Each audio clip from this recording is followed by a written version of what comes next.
Hello everyone, welcome back. This tour today is going to be the last in our at least our initial series of Grace Church tours. So we're already working on maybe a second edition, so we'll keep you posted about that. But today we are doing two things. We're seeing three spaces: the Chafee Room, the Vestry, and the Sacristy. The Sacristy being the workroom of the church. This is where the altar guild prepares for worship services. It's where we keep our communion ware, our vases, all the things we need, linens, frontals, all the things we need for the services. So we'll get to that in a bit. But I just wanted to say that we also have taken some of those things from the Sacristy and we've displayed them across the spaces that we're going to see today. Some here in the Chafee Room, some in the Vestry, some even on the high altar, and of course things in the Sacristy. So we'll get a detailed tour of the Sacristy just a little bit later. But we're beginning today in the Chafee Room. And this is part of the 1912 edition. When the church was added, when the chancel was added, actually, we can take it just a quick look this way. You can see where we are. There's the chancel and the communion rail, the high altar of the church, and that opens directly here. So this was part of what was the parish house in 1912, built sort of as wings or ears on the new chancel. And this one originally, this was two levels, this room and then the room above, which was the little studio where we accessed the chancel organ, you may remember. But this is the Chafee Room, and this is sort of the Chafee corner. So in the Chafee corner, we have our original dedicatory plaque in loving memory of Mary Dexter Chafee and Zechariah Chafee, who died in 1934 and 1943, respectively. This is our no longer active elevator, which now is providing other kinds of storage for us and laundry rooms for our apartments upstairs. Here's a picture of Zechariah Chafee and Mary Chafee and their descendant, Senator John Chafee, who died in 1999. His funeral was here at Grace Church, and President Clinton attended that funeral. So the Chafee Room itself, we have a wonderful picture which we can attach. We will do as an attachment for you, showing a 1940s ladies' meeting here in the Chafee Room, and you can see what it looked like then. Over the years, the Chafee Room became a little bit run down. There have been leaks, so there were ceiling leaks, wallpaper was peeling, carpet was stained, and it had also become a bit of a catch-all. It was sort of a storage room. So 2 years ago, we were able to clear it out, pull up the carpet, refinish the wood floors. We got new rugs. We refurnished it with sort of period-appropriate furniture. This, again, would have been designed as part of the Cram chancel. So, you know, it's a Ralph Adams Cram design room. It has a beautiful sort of Tudor Gothic style fireplace, sort of an ingle nook, as it were, around the fireplace. Fireplace did work originally. It's not working now, of course, but it's still a beautiful focal point with some side windows there. This room gets great light, big windows out onto Mathewson Street, where there's a big renovation going on across the street. So a comfortable place for a meeting, a vestry meeting, a staff meeting. It's also used as a bride's room for our rentals of weddings for the pavilion. Brides have the opportunity or option to use this space. A bit of a library, so we have a collection of books, and just a very handsome and beautiful space with some wonderful antique furniture and befitting. When people leave communion at the high altar rail, the people on this side sitting on this side of the church pass through this room and down the steps and back through the Messiah Chapel. So we thought that the room should be as lovely and attractive as the church and fitting to be sort of incorporated as part of the church. Just a few things I want to show you specifically in here. Actually, let's start here, David. We have a Grace Church seal. And I showed you one in wood on the wall way at the back of the nave, and David can zone in while I'm talking about it. This was designed by Edna Lawrence, who was a longtime parishioner, but also a RISD professor, quite a well-known artist. And she was asked by the rector at the time to design this Grace Church seal. And I'll just say quickly, I'm going to read quickly, but let you know a little bit about this wonderful thing. It appears on the wall, it appears on some of our vestments. It's in shape, it was ovate, or shaped like an egg, but elongated. About a quarter of the area at the top was gray and rippled. This represented the waves of the sea. In the other 3/4 of the ovate, a red Jerusalem cross appears. An anchor above the cross represents Rhode Island. We've talked about the cross, or the anchor, as a symbol of Rhode Island and our diocese. This cross made for 4 quadrants, 2 above the horizontal crossbar and 2 below. The upper right quadrant was blue or azure, and the one at the left was white. Below the horizontal crossbar, the lower area was in white, its left in blue or azure. And on the Jerusalem cross, from its top to center, were 3 seashells, secured in a descending order, representing baptism and the Holy Trinity. On the cross arm, right of center, and near the end, was a star representing Bethlehem. Likewise, at the end of the left cross arm was a Maltese cross.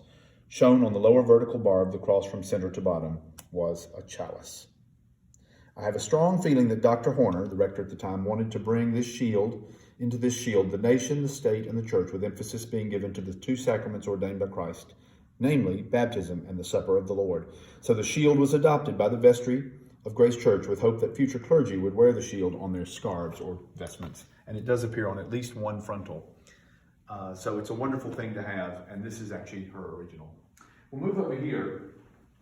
Reigning above this wonderful sort of Jacobean sideboard is Dr. Thomas Clark.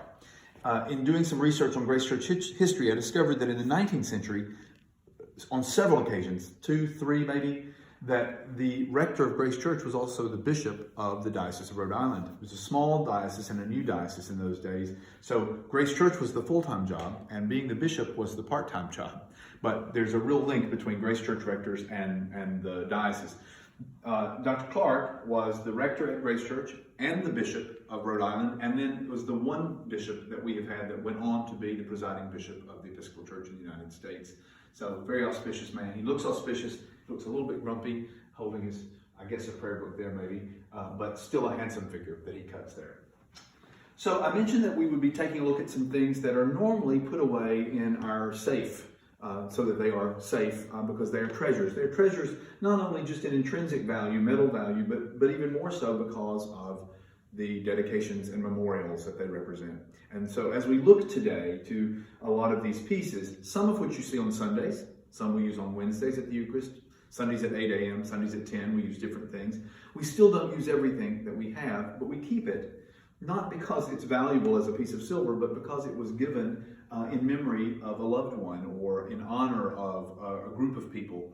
It's really, you think of it in terms of a gravestone or memorial tablet on a wall. These are the same things, it's just that they all have a second use.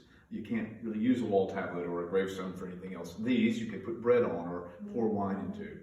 So this is the most unusual thing we have perhaps. It's not specifically religious, though this large pitcher, which we could call a ewer, E-W-E-R, which is a church term for a pitcher, which can be used both for the Eucharist or at baptism to pour water into the font.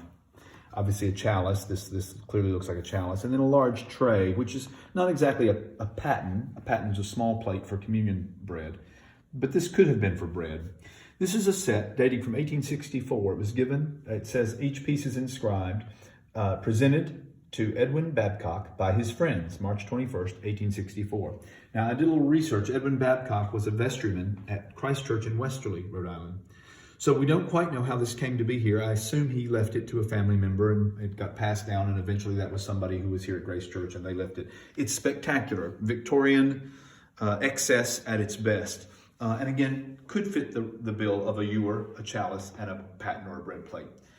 We don't use it, obviously, regularly here at Grace, but it's so beautiful, we thought it might be good to see. And then one other general comment before we move on. We have wonderful altar frontals and pulpit falls or hangings, some quite old and really gorgeous work with the thread and the applique, many sort of very delicate. Many of these sets also have a chalice veil and a burse. So a veil like this and a burse that sits on top of the chalice like this. So what I've done today for our tour is I've taken a great number of these out and used them as the backdrop for display as we go around. Interestingly, this one, which is specifically for Holy Week, Palm Sunday and Holy Week, is our newest set made by our wonderful parishioner Sue Hall and given in memory of Jim Clark. And this was used on Palm Sunday 2 years ago for the first time, although I guess a year ago this past Palm Sunday. And this is the veil and the burse for the chalice. So you'll see more of those as we go along. So again, this is the Chafee Room, really wonderful space, cheerful. If you haven't been here, when you're back at church, which again I hope is soon, come through and visit. So we're going to cross over to the vestry, but instead of going through the church, we're going to take the back way. The clock rings a little as you walk by, the chimes bang together.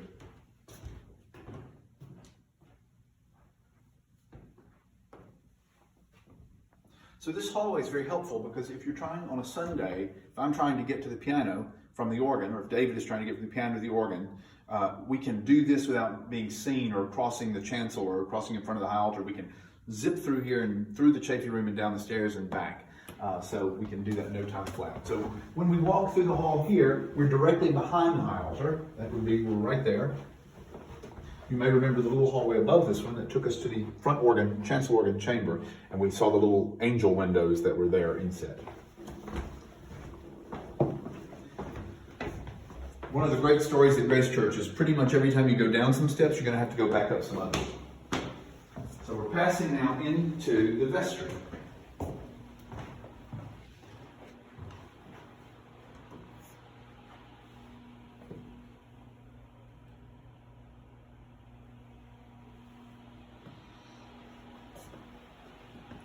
So the vestry puts us on the other side of the chancel from where we just were at the Chafee Room. This would be where people on this side of the church, coming from communion at the high altar, would come through this way and pass back into the nave of the church. Again, this room had fallen in a bit of disrepair, stained carpet, some leaks. It had become a bit of a storage room and was a little unfortunate. So when we did the Chafee Room, we were able to renovate this space as well. Take up the carpet, refinish the beautiful hardwood floors, add some colorful, appropriate rugs. We found some furniture in the basement. These magnificent sort of baronial chairs were down in the basement, as was this sort of empire-style table. This painting, which is another sort of painting of a painting, was actually an attic room stored away. Obviously, the Madonna and Child, with a cherub or another small child looking on. It's lovely, it's really beautiful. What's even more spectacular is the frame with these 4 golden heads. So this was just in a corner storage room. Interesting story about this. When we renovated, we decided to sort of create this sort of area here, this seating area, and hang this in this spot. It seemed to me the right spot for it. And within a few weeks of putting it here, our parish administrator, Chris, found a photo, an old photo, taken from the late 60s, early 70s, from the nave looking into the vestry, and this painting was hanging right here. So clearly it found its way back to what was its rightful home. Just a word about the candlesticks were a gift from Polly Wall. They belonged to Polly's parents. They came from the Gorham Company here in Providence. Gorham was a leading manufacturer of silver and brass products in the country, probably in the world, and it was located here in Providence, Rhode Island. I know we have parishioners who had parents that worked there. May even have parishioners that work there. It's closed now. And Tilden Thurber, the jewelry store across Mathewson Street, where Yolini's Greek restaurant is now, was also a great purveyor of the Gorham products. So these were made by Gorham. They look quite ecclesiastical. Polly says that her parents had bought them for their home, and Polly has shared them with us, and so they live here. And then just this beautiful old prayer book. It's not our current prayer book, but it has, I want to show because it has a really beautiful rendering of Edna Lawrence's Seal of Grace Church here on the front. It's a beautiful book. They don't make them like this anymore. It's and appropriately opened to Ascension Day, which is tomorrow. We'll just cross over this way. These cabinets cover the light switches to the church, and maybe we'll even show you in there. There are a lot of big switches to operate all the lights in the church. The sound system is here and more storage. Our lectern that we use for the 8 o'clock service and sometimes for evensong. And here, of course, near and dear to my heart is the list of former organists and choir masters. I hope someday to be on there, though I think you either have to leave or be dead to get your name there, so maybe no time soon. The dates represent when these people started. So the first was Louis T. Downs. He was brought here from Hartford, Connecticut by the rector at the time to sort of really have serious and good music. Some great names along the way: Arthur Ryder, John Sebastian Matthews, who was quite a composer. Of course, the beloved Fred Kronheimer came in 1948. Jim Morgan revived the boys' choir in 1982. Chris Lane was my wonderful predecessor who was here as an interim before I came. And someday, it will go. It might just be worth it. I wasn't planning on doing this, but it is so fascinating. These are the rheostats for the chandeliers and the ceiling lights in the nave. And they're huge. And each rheostat has its own little fan that comes on when you turn the rheostat on to keep it cool. So, very advanced lighting system from Bristol. These were manufactured in Bristol, Connecticut.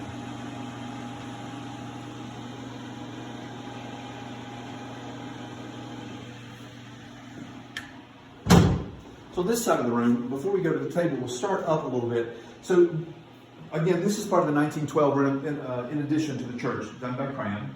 And on this side, it went much higher. There's this level, there's the level above, which was originally the choir room, now Sunday school rooms. The level above that, which was another sort of study and meeting room. And the level above that, two above that, the sexton's apartment, which is now my apartment, where Rodney and I live. So it was much taller on this side.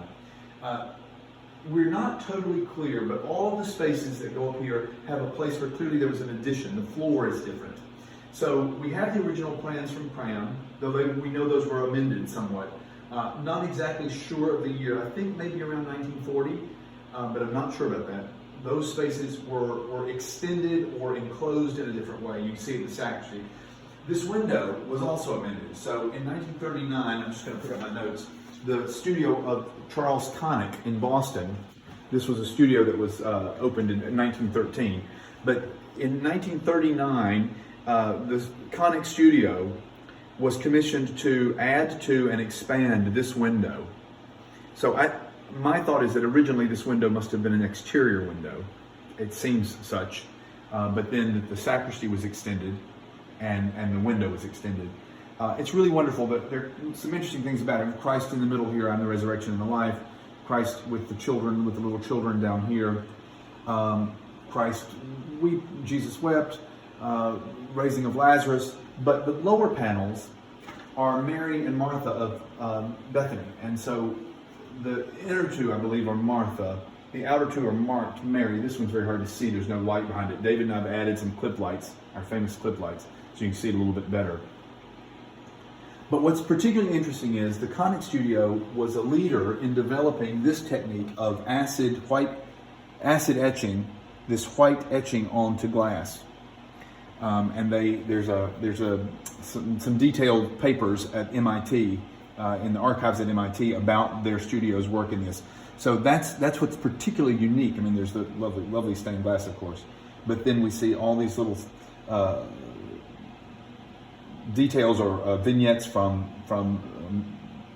the Bible, biblical scenes. Sorry, I can't talk today. Biblical scenes done mostly with this white etching. So that's what makes this unique, and it's these three panels, I suppose, that were added and created. And this was all in memory of the Lewis Miller Anthony. It was the Anthony family that later gave money to expand this. So it's wonderful. Again, if you haven't noticed this, be sure to take note of this when you come through.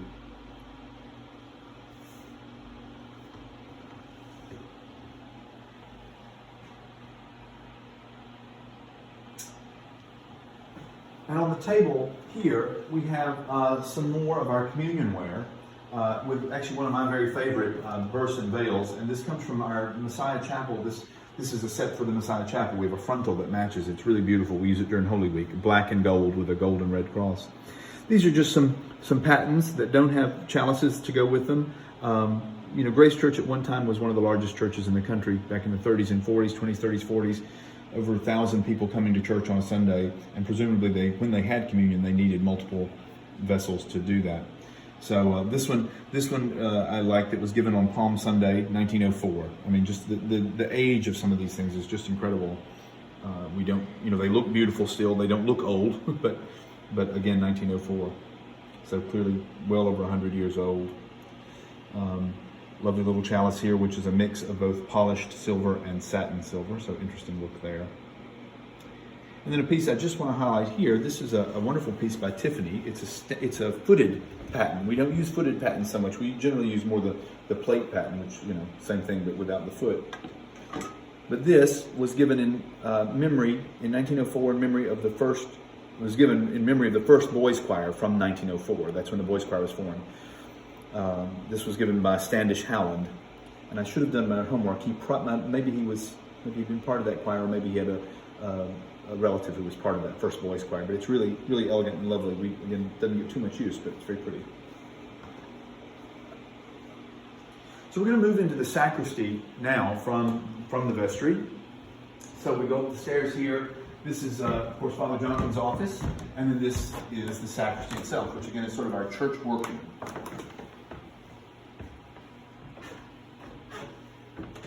The sacristy was renovated in 2018 by Gail Kinney, very generously by Gail Kinney, in memory of her parents and her husband.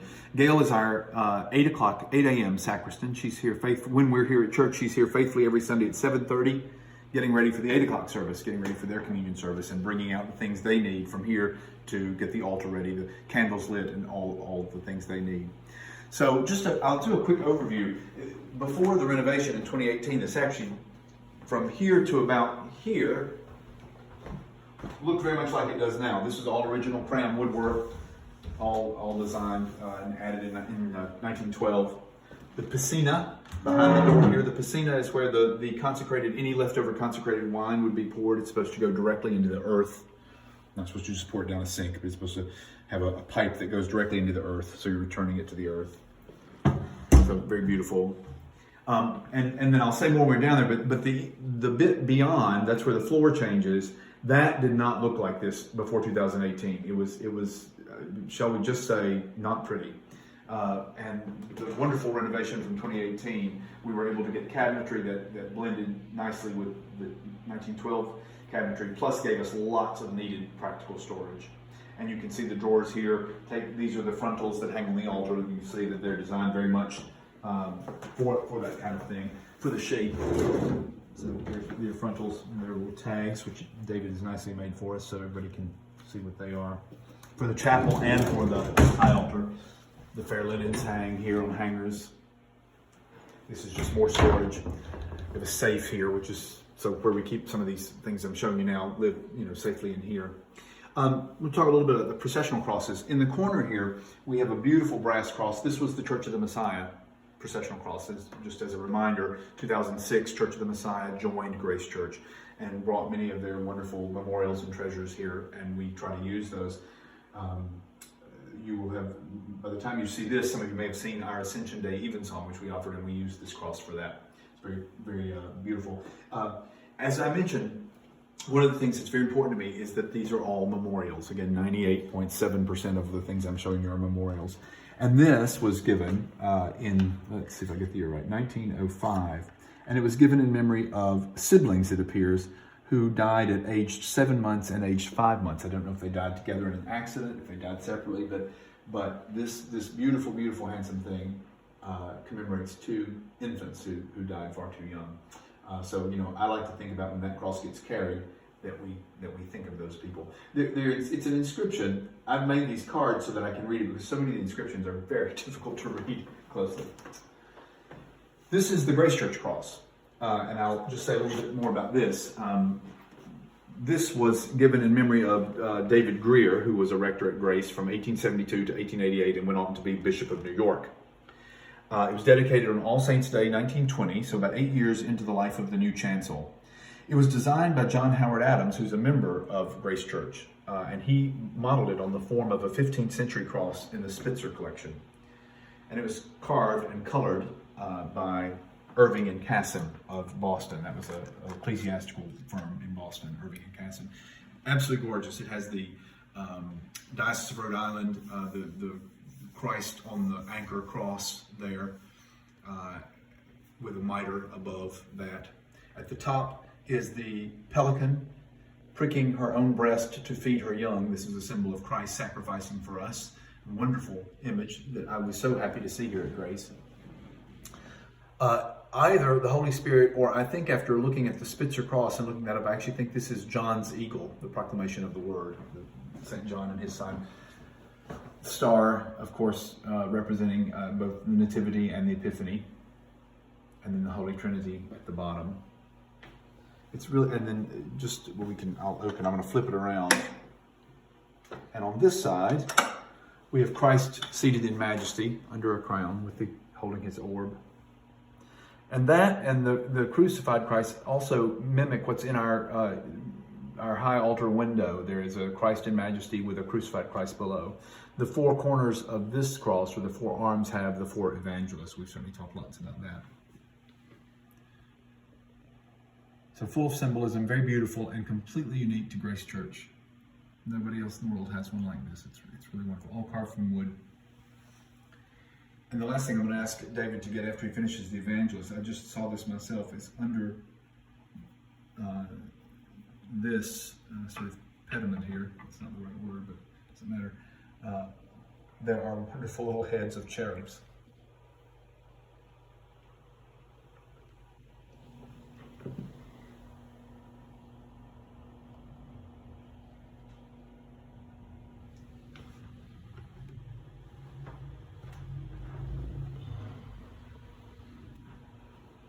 And so we've laid out here, again, drawers that hold all the things we need for communion and more things that go on the altar. I've laid out, this is the purple, of course, for Advent and also for Lent, and one of our whites for Easter, red for Pentecost. And I won't talk about all of these individual things, just a few as we go along. This is a Ciborium. This dates to the late 30s. And this was given, this holds the bread, consecrated wafers.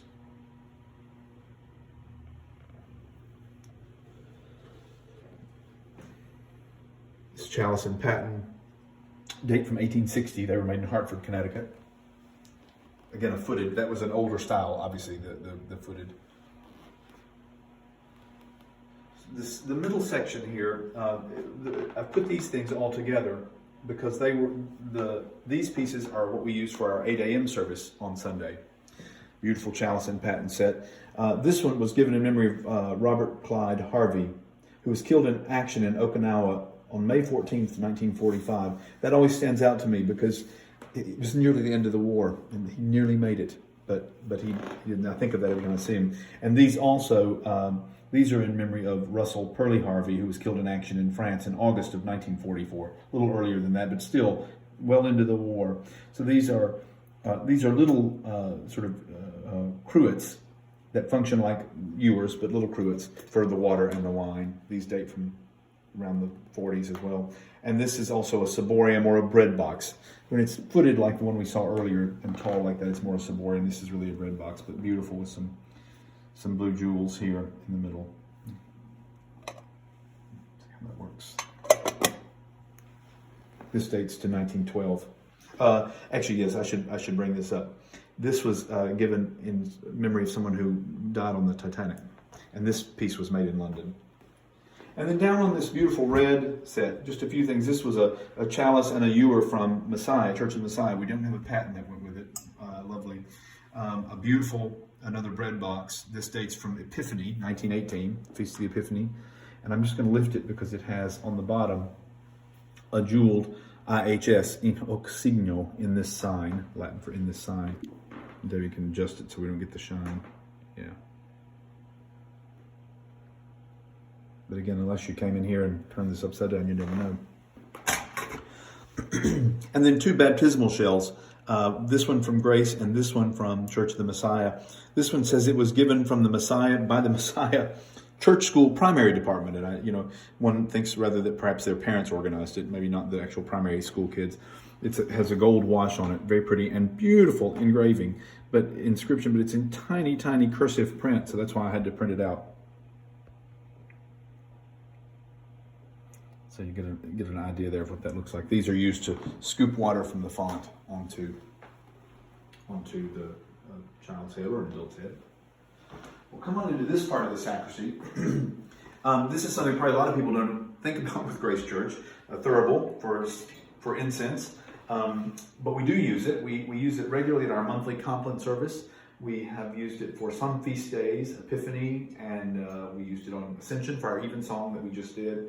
It's been used at funerals and it's been used at weddings. And it actually was given in 2018 in honor of the wedding of Charlie Carroll and Drake Douglas. Drake is a member of the choir and a postulant for Holy Orders, and Charlie is a member of the Altar Guild. He's a professor at Brown. And this was given in honor of their wedding and used that day for the first time. It has a little boat that goes with it that carries the incense.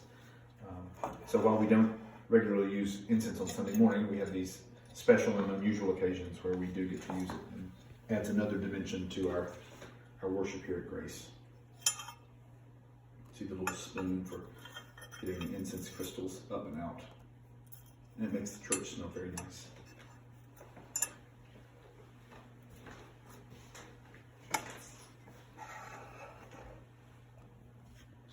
And And then down here you can see a better view of the actual sacristy, the additions, all the cabinetry. The only thing that was here was this wonderful soapstone sink, which is ideal for a sacristy because it's shallow and long, and you can wash vessels in here.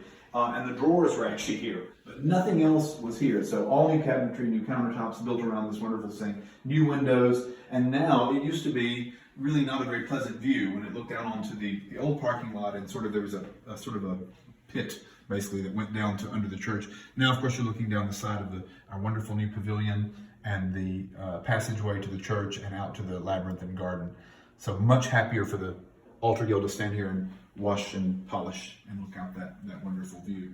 Let's see, why don't we do this, David? We'll just do a sweeping view of this. We do home communion. You may know we have lay Eucharistic ministers who take blessed wine and bread to the homes of parishioners who can't be here, which of course now is all of us. But there are multiple little small sets. They take them in little kits. I've unpacked them all so you can see them. And they're all mostly in partial sets. This is a relatively complete set. Actually, no memorial on this one, but it's a complete set. Interesting about this one, really, really quite beautiful. A little Chippendale style pattern. I know the shine makes it hard, with an IHS stands for In Hoc Signo in this sign. This one, the dedication is presented to Reverend Kinsley Blodgett by members of Trinity Church, Menlo Park, California, 1908. I don't have any idea how we ended up with it. I'm sure we didn't steal it. I suspect that he left it to someone, and that someone ended up at Grace Church and then left it to Grace Church. But lovely little dedication there. Another set here. This set very specifically, it's missing the chalice, and so we often take this chalice and pair it like that. But this one was in loving memory of my mother and dad, given by their daughter. But it's just a very loving dedication, and the dedication's even on this tiny little spoon, which can be for, sorry, I can get it, let's see, maybe you can see a little bit of I'll let David do it so he can guide. You can see a little bit, yeah, so right down to the spoon, there's a nice dedication there.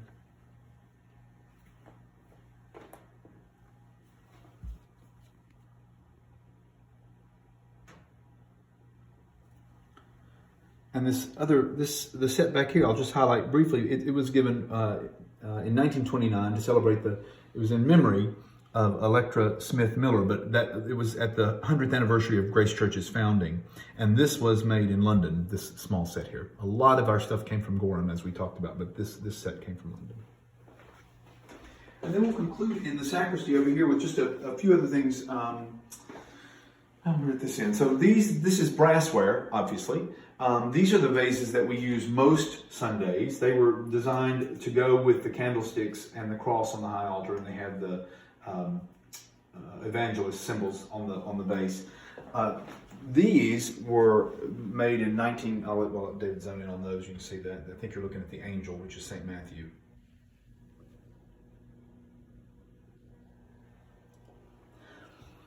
These were in memory of Samuel Ames, and these date to 1900. Really beautiful, large-scale altar vases. We haven't used these in a while. Maybe we'll break those out. And then this smaller pair were given by the Floyd Circle of King's Daughters, which was a women's group here at Grace. Also very handsome. A couple of brass ewers, again, which these would be more associated with baptism, pouring the water into the font. The smaller one, interestingly, is from Grace Church, and the larger one is from Messiah. This was presented by the infant class, and again, it's interesting to think about the infant class raising money to buy a ewer. On Pentecost, 1885. This one from Grace was from Easter of 1909. So such history. A single candlestick given in memory of Edmund Rousmanier, who was a rector at Grace. And then finally, just a few non-liturgical pieces. All these are displayed on some wonderful green Burson veils that have really beautiful gold design on them. This is just a decorative vase. It was presented to Grace Church on Christmas of 1872. Again, just the height of Victorian, almost going into sort of the Beaux-Arts or Art Deco look, but so beautiful. Aesthetic movement is probably more appropriate. Really gorgeous. We use that when we do the garden in the Messiah Chapel on Monday, Thursday. We put flowers in that. This bowl is just a bowl, and the only inscription is Grace Church, 1832. Now that's the same time as a large communion set you're going to see shortly. But this is actually silver on copper. This is silver over the top of copper. You can begin to see the copper coming through a bit. So not really sure. It might have been a baptism bowl. Not really sure, but it's lovely and dates to 1832. And finally, in this section, a pair of vases from London, 1885, in memory of Hope Gamble, given by her sister, Virginia Gamble Cross. The Gamble name was very familiar both at Messiah and Grace, but these were presented to Grace Church. And we use these as well in the Messiah Chapel on Monday, Thursday when we create the garden.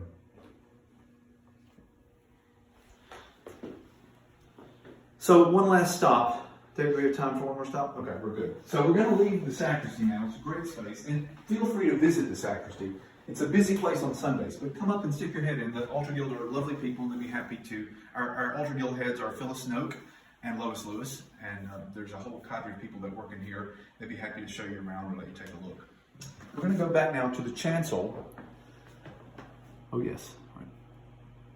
We'll head back to the chancel and to the high altar, which is where we began all of our tours weeks ago. And we'll conclude there with showing some of our very special things.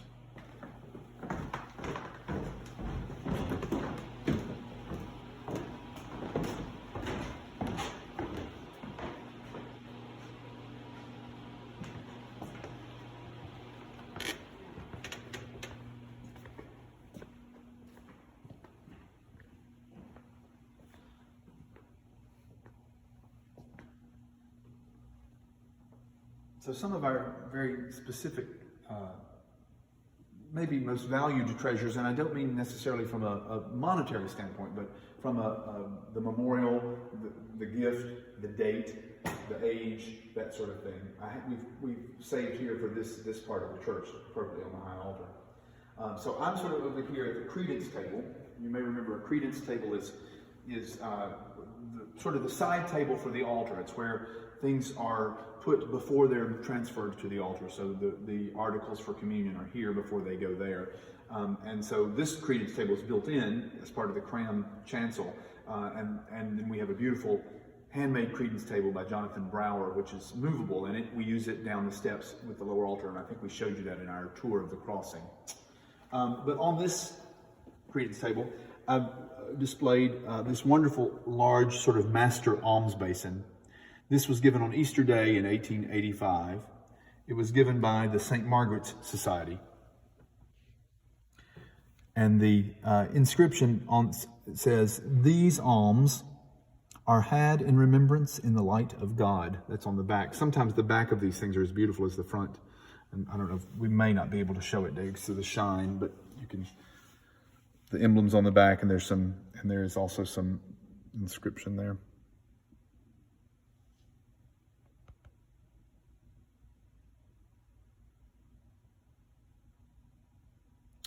As I mentioned, Grace Church at one point was one of the largest churches in the country. And I'm sure people brought lots and lots of money, and they needed a great big, now I'm going to put this back and see if I can do this without making it slide and fall. It's a little bit of a challenge. Got it? All right, stay. So this would be sort of the master alms basin. And you'll see momentarily that we have some smaller ones that would have been used. This is the book, well, we call it a book rack or book stand that we would use, a missal stand, another term for it, where the altar book goes on Sundays so that Father Jonathan or whatever priest is celebrating can see the book elevated. This one was given by the St. Elizabeth Society, Easter of 1887. So here's this beautiful thing. You don't even really see it on Sunday. It's under the altar book that goes all the way back to 1887. It's just extraordinary.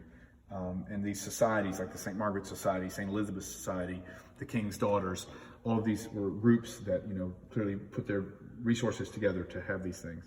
This is a little ablution bowl, which is lovely and would be for priests to wash their hands after the Eucharist. Now, these days, of course, we know we have to wash them before, during, and after.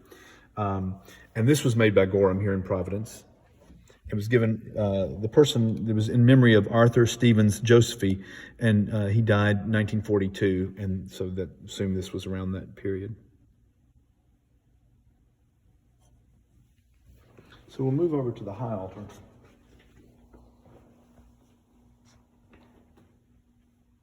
I have two of these alms basins, or offering plates, you might call them out. There are 8 of these, again from the time when we would have needed an army of ushers taking up the offering. These all date from June of 1924. Very specific dedication here to the glory of God and in loving memory of E. Lily Studley. These alms basins are presented to Grace Church, Providence, Rhode Island by her husband, J. Edward Studley, and her children, Ethel Studley Myers and William Lowe Studley, June 1924.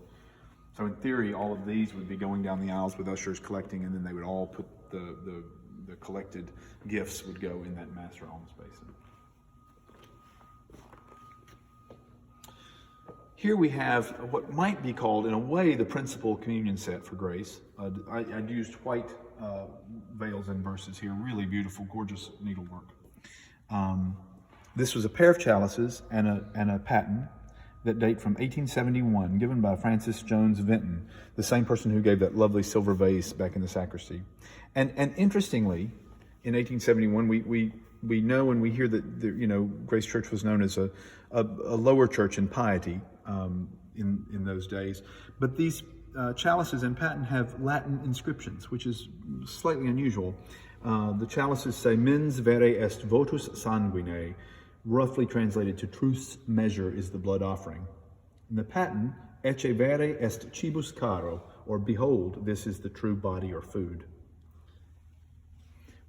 We use one of these chalices every Sunday. The paten not used quite as often, it's a little small, but we use one of the chalices at least every Sunday. And the reason we use one is because we also pair it with this really gorgeous chalice, which was the principal chalice from Church of the Messiah, which joined us in 2006. I'll let David get a look at that and I'll read to you about it. This was made by the Feely and Company in Providence. So Gorham was the famous company, but there were a number of silver companies and jewelry companies in Providence, thus the jewelry district we all know about.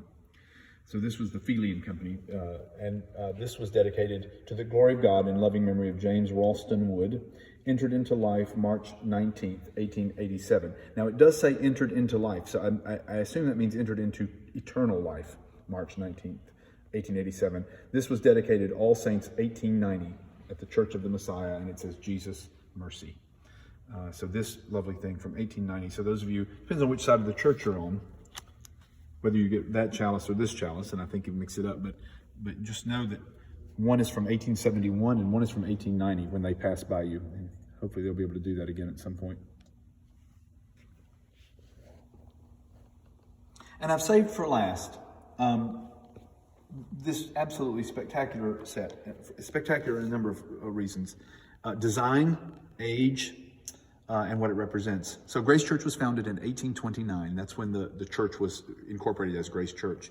This building didn't come along until 1846. But in 1832, the sewing circle of Grace Church, one would assume that that's a group of women, presented this magnificent set of communion silver to the church. So this set predates our current building by 14 years. And it consists of a large plate that's footed. And I'm, to be honest, not totally sure if this was to be some sort of alms basin or if it was like a master paten for bread, because we also have a small, more typical sort of small plate paten, this. And they're all inscribed the same way. Grace Church, Providence. And then on the back they say, presented by the Sewing Circle, 1832. So this is actually the paten we're currently using every Sunday. The really beautiful chalices, a pair of those. We've used those in the pavilion in our summer worship some, and these are the ewers that we use on Sunday currently. So just remember when you're getting bread from this plate or seeing these ewers come by, or these date to 1832. I think I did the math. I think that's 188 years ago.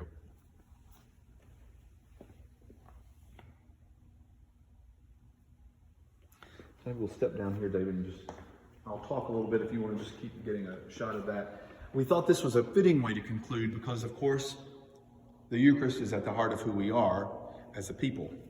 And many of us right now are mourning that we can't be together. First of all, that we can't be together, and that we can't be together and receive the Eucharist. So I hope that it's comforting and not saddening for you to see these vessels and to think about the times that we've had sharing them and the times that we can be together, hopefully sooner rather than later, sharing from them again. And I just want to emphasize that they are gorgeous and they are beautiful and they have value, of course.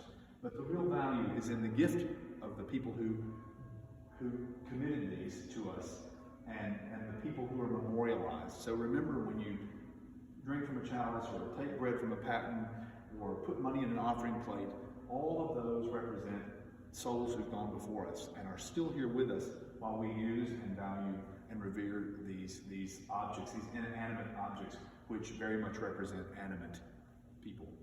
I hope so much that you've loved our tours. We will look into a sort of a volume 2 for maybe a little later in the summer with some ancillary things that we didn't cover. If you have questions about any of the things we've talked about, or if you know something I don't know and I misspoke, email me. But it's been an absolute joy for David and me to bring all of this to you. Thank David so much for his masterful camera work. It's not what he thought he was going to be doing when he went to Cambridge to study music. But we all find ourselves doing different things these days. So, as always, we wish you health and safety and happiness, and we look forward to the day that we can talk about all of these things together in person here at Grace Church.